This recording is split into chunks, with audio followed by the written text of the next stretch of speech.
Welcome to All Things Mama. I'm Nadine Bubeck and this is my son and co-host Nicholas.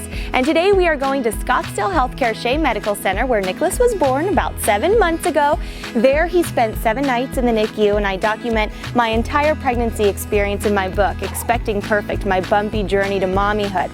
At the hospital we were taught all about couplet care and the importance of bonding with your baby. So today we're talking to Lori Satrin, the clinical director of OB Couplet Care, about getting to know your newborn.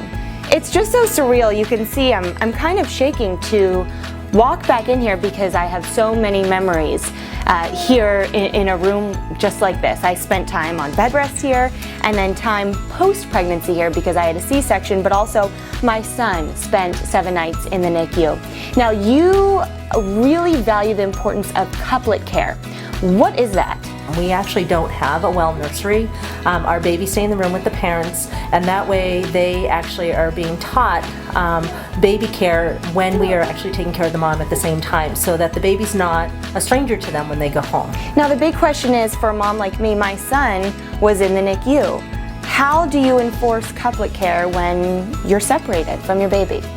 For us, really, we try to include the baby in as much care as we possibly can. We have whiteboards in the room, and a lot of times we'll find out the name of the baby so that we can actually say congratulations and put the baby's name on so we can acknowledge the baby. We understand that you spent, 7, 8, 9 months pregnant, and to give birth and not have the baby in the room is devastating. It is.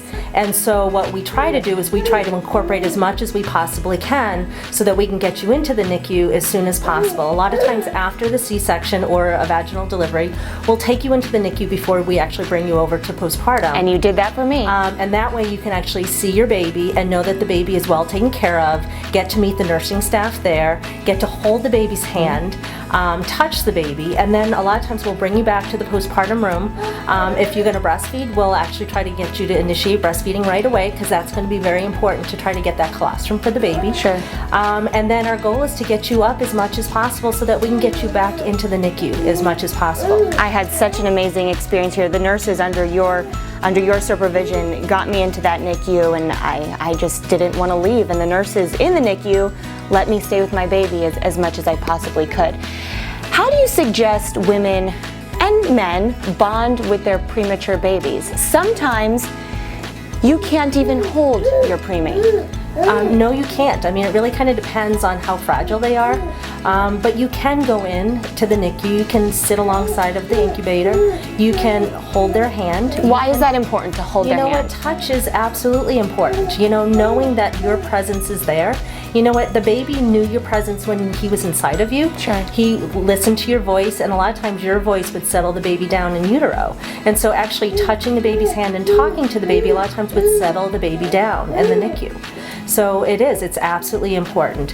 Some of the other things is, we all have smartphones now, so it's important, people will take lots of pictures, videos. But going that extra step sometimes and seeing if we can get those pictures developed so that you have 1 or 2 pictures at the bedside really makes a huge difference as well. You did that for us, I remember. And the most amazing memory of mine here in this hospital was in the NICU.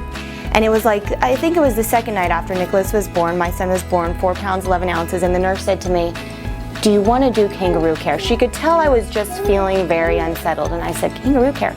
What is that?" She goes, "Well, it's skin to skin. It's where you put your baby who's just in a diaper on your bare chest." Mm-hmm. And out of everything, that moment was so incredible to me because it was the first time I really got to snuggle my child. What is kangaroo care and why is it important? Kangaroo care actually works very well for our premature babies as well as our term babies. What it does is it helps actually regulate heart rate, temperature, breathing, and even sometimes can enhance brain development. That baby settles in, is used to listening to your heartbeat again, and so a lot of times putting baby skin to skin with you will help calm the baby and really just enhance your experience as well as the baby's. And the nurses recommend doing kangaroo care once you bring the baby home. Absolutely. For dad too. You know what, kangaroo care, a lot of times we'll have dads that will say, I don't know what I can do. Mom is feeding the baby, mom's changing the baby's diaper, I'm not sure what I can do. And we will encourage dads to do that kangaroo care. You know, after mom has fed the baby, you know what, take your shirt off, put baby skin to skin, put a light blanket over you, and a lot of times that baby will settle right down. The day after I kangaroo cared with Nicholas, it came in.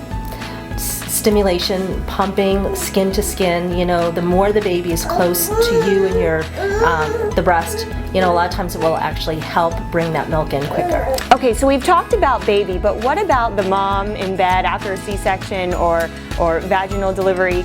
Tell me, what is the nurse's role? Because I remember every 4 hours they were taking my blood pressure and temperature. What is it like? For the nurses, you know, initially they need to be in the room pretty frequently. They want to make sure that your uterus stays nice and firm so that you don't have additional bleeding. We, because it was a surgical procedure, we actually do have to do vital signs quite frequently on you. And the first 48 hours, we're doing them every 4 hours or so. You know, typically we'll draw blood on you the next day just to make sure you're not anemic. And our goal is to really kind of help teach you and your husband about parenting. You know, you come in as a couple, you leave as a family, and we have to give you some of those tools to put in your toolkit so that when you go home and baby goes home with you, that you have that comfort level to be able to get through those first couple days. It was so great visiting the hospital where Nicholas was born, and couplet care is still very important. Yeah, it's still very important when you go home. In fact, Nicholas and I, we still love to kangaroo. We'll see you next time on All Things Mama.